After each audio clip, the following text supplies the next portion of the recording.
আমন্ত্রণ জানাচ্ছি উচ্চতর গণিতের আরও একটি ক্লাসে টেকনিক ইজি এডুকেশনের পক্ষ থেকে। আজকের ক্লাসে আমরা ভেক্টরের একটি প্রশ্নের সমাধান করব রোড টু মিশন 100 সাজেশন থেকে। দেখতে পাচ্ছ টাইপ 5-এর একটি প্রশ্ন। এখানে মূলত একটা ত্রিভুজ যে মধ্যমাগুলো সেই মধ্যমাগুলো নিয়ে একটা প্রশ্ন।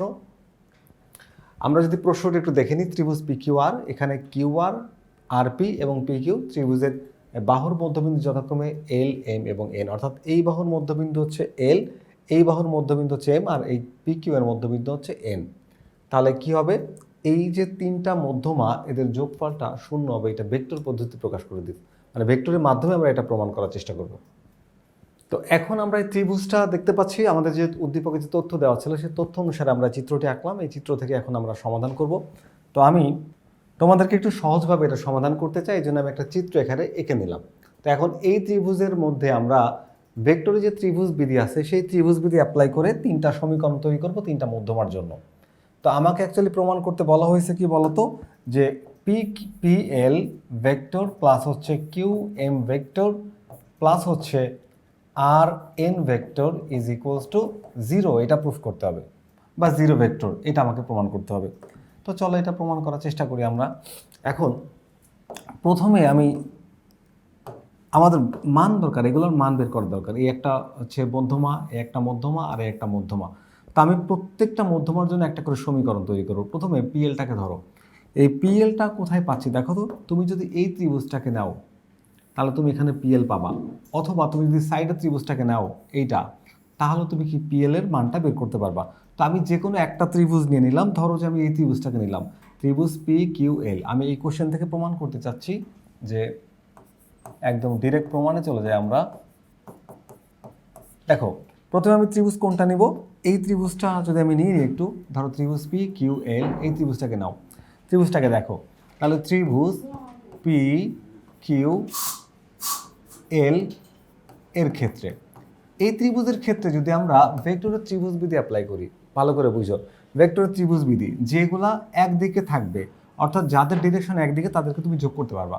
তাহলে এখানে PQ, এই PQ ভেক্টরটা তার সাথে যোগ করলাম আমরা হচ্ছে QL ভেক্টরটা, কারণ এদের ডিরেকশন একই দিকে QL। তো এখানে QL ভেক্টরটাকে যোগ করে দিলাম, যোগ করলে আমরা কি পাচ্ছি বলতো, পাচ্ছি হচ্ছে PM, এই লিখলাম হচ্ছে PM ভেক্টর। এখানে কি অ্যাপ্লাই করা হলো, ভেক্টরের ত্রিভুজ বিধি। তো ভেক্টরের ত্রিভুজ বিধি অনুযায়ী আমরা এই সূত্রটা লিখতে পারি, যে দুইটা ভেক্টর যেহেতু এদের ডিরেকশন একই দিকে, এই দেখো PQ আর QL এরা এন্টি ক্লকওয়াইজ আছে। কিভাবে আছে বলতো, এন্টি ক্লকওয়াইজ। তো এন্টি ক্লকওয়াইজ ডিরেকশনে ওরা আছে, এদেরকে আমি যোগ করলাম, আর ক্লকওয়াইজ ডিরেকশনে যে আছে সেটা আমাদের যোগফল বা লব্ধি। এখন আমার লাগবে কিসের ভ্যালু বলতো, PL এর ভ্যালু লাগবে। আচ্ছা এখানে আমাদের হচ্ছে PQ আর হচ্ছে QL সমান সমান হচ্ছে PM না PL হবে। ত্রিভুজ নিয়েছিলাম আমরা হচ্ছে এই ত্রিভুজটা, এই যে এইটা, এই ত্রিভুজটা, তাহলে PL। এখন আমাদের দরকার হচ্ছে PL এর ভ্যালু। দেখো PL এর ভ্যালু কিন্তু চলে আসছে। তো আমরা একটু এটাকে যদি এভাবে লিখি, ধরো যে PL ভেক্টর সমান সমান, আমরা কি এখানে PQ ভেক্টর প্লাস হচ্ছে QL ভেক্টর লিখতে পারি কিনা একটু খেয়াল করে দেখো। এই কিউএলটা আসলে ত্রিভুজের কোনো সাইড না, একটা সাইডের মিড পয়েন্ট।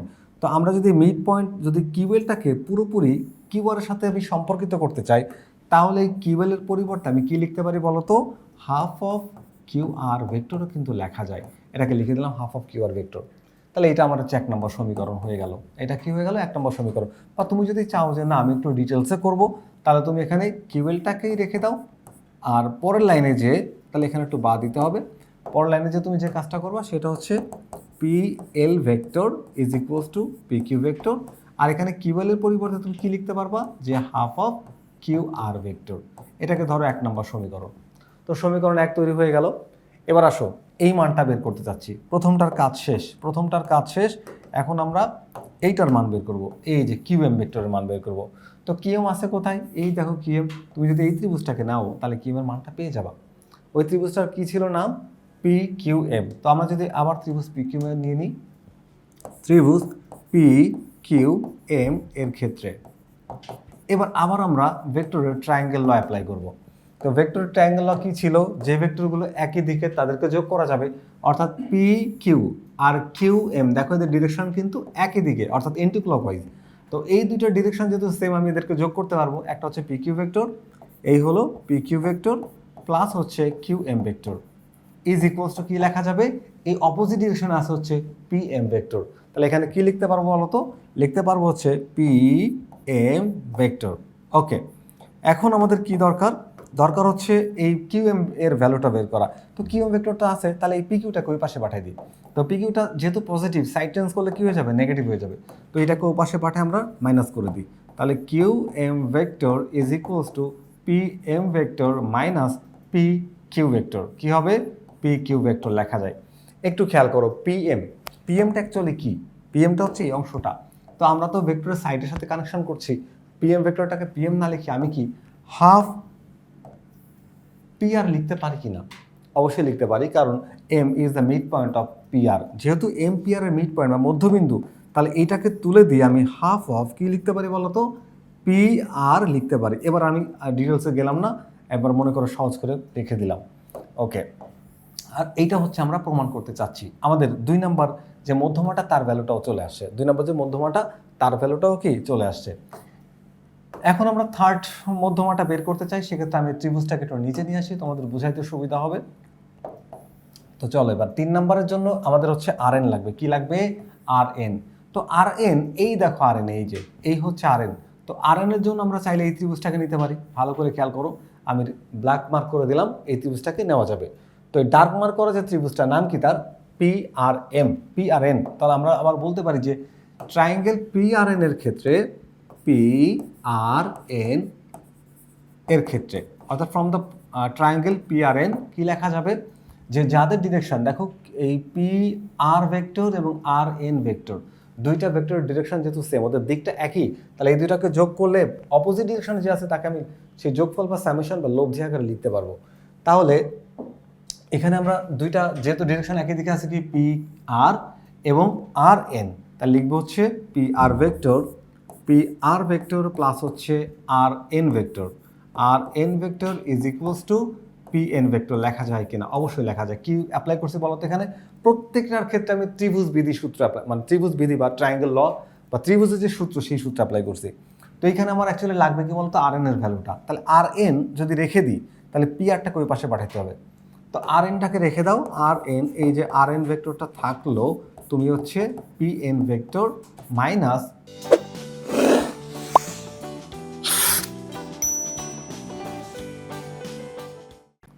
আর কি করবা বলো তো? এই আর এন তো রেখে দিল, তাহলে পি আরটাকে ওই পাশে পাঠা দাও। পি আরটাকে ওই পাশে পাঠালে মাইনাস হয়ে যাবে। এখন এই পি এনটা কি? পি এনটা অ্যাকচুয়ালি কি বলো তো? এন হচ্ছে পি কিউ সাইডের মিডল পয়েন্ট। এম কি? এম এখানে এন, সরি এন, এন হচ্ছে এই পি কিউ সাইডের মিড পয়েন্ট। যদি পি কিউ সাইডের মিড পয়েন্ট হয় এন, তাহলে এই পি এনকে তুলে দিয়ে আমি কি লিখতে পারি? এখানে লিখতে পারি half of Q P Q, half of P Q, এটা লিখতে পারি। কারণ কি? N is the midpoint of P Q.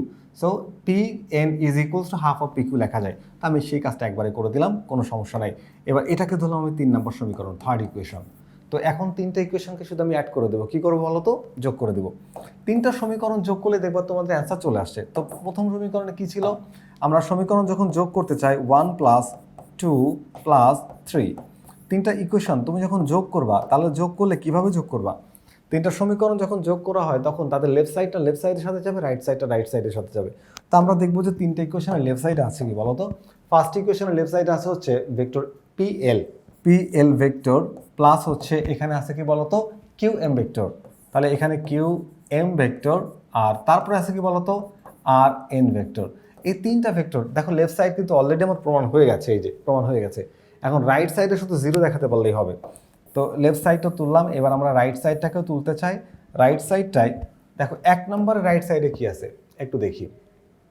1 নম্বরের রাইট সাইডে আছে হচ্ছে তোমার P Q vector minus plus half of Q R vector. তাহলে এখানে লেখা হচ্ছে P Q vector plus half of Q R vector. Q R vector ছিল তো? হ্যাঁ, কিউ আর। ওকে, 2 নম্বর ইকুয়েশনের রাইট সাইডে দেখো, এই যোগ করছি, যোগ চিহ্ন দিয়ে দিই। এখানে half of P R vector minus P Q vector. যেহেতু এখানে ধরছে না, আমি একটু ত্রিভুজটাকে একটু নিচে নামাই দিই, তাহলেই ঠিক হয়ে যাবে। দেখো, এরপরে এই 3 নম্বর ভেক্টরের রাইট সাইডে কি আছে? হাফ পি কিউ ভেক্টর, তাহলে plus half P Q vector আর মাইনাস পি আর ভেক্টর, লিখে দিলাম minus P R vector. Okay, এখন যে কাজটা করা যাবে তা হচ্ছে আমরা এখানে দেখতে পাচ্ছি কি বলতো, এই যে পি এল ভেক্টর প্লাস হচ্ছে কিউ এম ভেক্টর প্লাস হচ্ছে R N vector is equals to, একটু খেয়াল করো এখানে পি কিউ পজিটিভ এখানে পি কিউ নেগেটিভ ভ্যানিশ হয়ে যায়, এরা দুইটা বাদ। তো এই দুইটাকে বাদ দিয়ে দিলাম, বাদ দেওয়ার পরে আর যা থাকবে তা আমরা লিখে যাব। এখানে হাফ কিউ আর ভেক্টর, একটু খেয়াল করো এখানে এই পি আর ভেক্টরটা হচ্ছে পজিটিভ আর এই পি আর ভেক্টরটা হচ্ছে নেগেটিভ। তো এটা হচ্ছে হাফ আর এটা হাফ হলো পজিটিভ আর ফুল হচ্ছে নেগেটিভ। একটার থেকে একটাকে বিয়োগ করলে মাইনাস পি আর, হাফ মাইনাস পি আর থাকবে, half minus P R vector থাকবে। তাহলে মাইনাসটাকে পরে লেখো, এই যে প্লাস যেটা আছে এটাকে আগে লিখি। এটা কি আছে বলো তো, plus half half of P Q vector, কি লিখবো, half of P Q vector. আর মাইনাস কোনটা থাকলো, মাইনাস থাকলো হচ্ছে তোমার এখানে এইটাতে পি আর থেকে পি আর মাইনাস করলে হাফ পি আর ভেক্টর লেখা যায়। এখন আমরা কি করব, এখন আমরা যে কাজটা করতে পারি সেটা হচ্ছে আগে এই ত্রিভুজটাকে একটু সরাই দিই, এটা হচ্ছে আমাদের মিশে যেতে পারে। তো আমরা যে কাজটা করব প্রথমে এই রাইট সাইড থেকে আমরা হাফ, সব জায়গাতে হাফ আছে, হাফগুলো কমন নিব। তো লেফট সাইডে আমাদের কোনো কাজ নাই, যদি আমরা এটা শুধু শুধু তুলে আনছি, না তুললেও সমস্যা ছিল না। তো আমরা কি করব, এটাকে যা আছে তাই বসাই দিলাম, পি এল ভেক্টর প্লাস হচ্ছে কিউ এম ভেক্টর প্লাস হচ্ছে আর এন ভেক্টর লিখে দিলাম। রাইট সাইড থেকে হাফ কমন নিই, যদি হাফ কমন নাও তাহলে এখানে কি হয় বলো তো, এ দেখো এটা কিউ আর ভেক্টর, অবশ্যই ভেক্টর সাইন দিতে হবে উপরে, প্লাস হচ্ছে পি কিউ ভেক্টর আর মাইনাস হচ্ছে পি আর ভেক্টর। তো তুমি যদি চাও যে ত্রিভুজের মতো করে সাজায় লিখবা তাহলে পি কিউটাকে আগে কিউ আরটাকে পরে লিখতে পারো, পি কিউটাকে, আর এটা লেখাটা জরুরি না, তবে লিখলে একটু ভালো হয়। তো আমরা ভালো কাজটা করতে চাই, পি এল ভেক্টর প্লাস হচ্ছে কিউ এম ভেক্টর প্লাস হচ্ছে R N vector is equals to half, এখানে পি কিউটাকে যদি আগে লিখি আর কিউ আরটাকে যদি পরে লিখি, কিউ আরটাকে পরে লিখি যেহেতু এটা দুইটাই পজিটিভ আমি রিঅ্যারেঞ্জ করে লিখতে পারবো, মাইনাস পি আর ভেক্টর। এবার আসো এইখানটাতে যদি এখন আমি ভেক্টরের ত্রিভুজবিধি অ্যাপ্লাই করি, ভালো করে দেখো ভেক্টরের ত্রিভুজবিধি, এই দেখো P Q R Q R এদের ডিরেকশন একই দিকে, এন্টি ক্লকওয়াইজ। তাহলে এই দুইটাকে যোগ করলে অপোজিট ডিরেকশনে যে আছে সেটা হচ্ছে আমাদের লব্ধি বা যোগফল পাবো আমি। তাহলে এখন আমরা দেখতে পাচ্ছি যে P Q vector P L vector plus Q M vector plus R N vector সমান সমান আমরা এটাকে সাজায় লিখছি। একটু দেখো ওই যে ডিরেকশন বলছিলাম যে এদের ডিরেকশন যদি আমি পি কিউ আর কিউ আরকে যোগ করি তাহলে লেখা যায় পি আর। তো সুতরাং এখানে আমরা যদি মানটা বসাই দিই, পি এল ভেক্টর প্লাস হচ্ছে কিউ এম ভেক্টর প্লাস হচ্ছে R N vector is equals to half of এই দুইটার যোগফল হিসেবে, অর্থাৎ vector P Q plus Q R, এই দুইটার যোগফল হিসেবে লেখা যায় ভেক্টর পি আর, কি লেখা যায় ভেক্টর পি আর বা P R vector minus P R vector. দেখো তো পি আর থেকে পি আর মাইনাস করলে কি হয়ে যায়, পি আর থেকে পি আর মাইনাস করলে জিরো, আর জিরোর সাথে তুমি যা মাল্টিপ্লাই করবে তাও জিরো হয়ে যাবে, তার মানে আমাদের কিন্তু প্রমাণ হয়ে গেছে। তো আমরা লিখতে পারি কি, সুতরাং পি এল ভেক্টর প্লাস হচ্ছে কিউ এম ভেক্টর প্লাস হচ্ছে R N vector is equals to zero vector. প্রমাণ করতে চাইছিলাম, প্রমাণ হয়ে গেছে, তার লিখে দাও প্রমাণিত। ওকে, একদম সহজভাবে আমরা এটাকে প্রমাণ করলাম। আমরা ত্রিভুজের যে তিনটি মধ্যমা ছিল, আমাদের কোশ্চেনে যেটা বলা ছিল যে তিনটা হচ্ছে মধ্যমা এবং মধ্যমা তিনটার যোগফল ভেক্টর অনুযায়ী জিরো, প্রমাণ যোগ করলে জিরো হবে। তাহলে আমরাও তিনটা মধ্যমা জন্য তিনটা সমীকরণ তৈরি করেছি, সমীকরণ 1 2 3, এবং সেখানে আমরা ত্রিভুজ বিধি অ্যাপ্লাই করেছি অর্থাৎ ট্রায়াঙ্গেল ল। এবং ত্রিভুজ বিধি অ্যাপ্লাই ক্ষেত্রে তোমরা ভেক্টরের ডিরেকশনটা ঠিক রাখবা, কারণ ভেক্টরের ডিরেকশনটা অনেক গুরুত্বপূর্ণ জিনিস। ভেক্টরের দিক অনুযায়ী তার যোগ বিয়োগ গুণ ভাগ এগুলো হয়, যোগ বিয়োগ আমাদের এখানে বেসিক্যালি যোগ আর বিয়োগ হয়। তো আমরা যোগ বিয়োগ অর্থাৎ ত্রিভুজ বিধি সেটাকে ভেক্টর দিক অনুযায়ী বসায় আমরা তিনটা সমীকরণ পেলাম।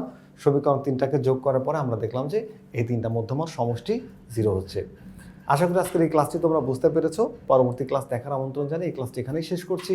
আল্লাহ হাফেজ।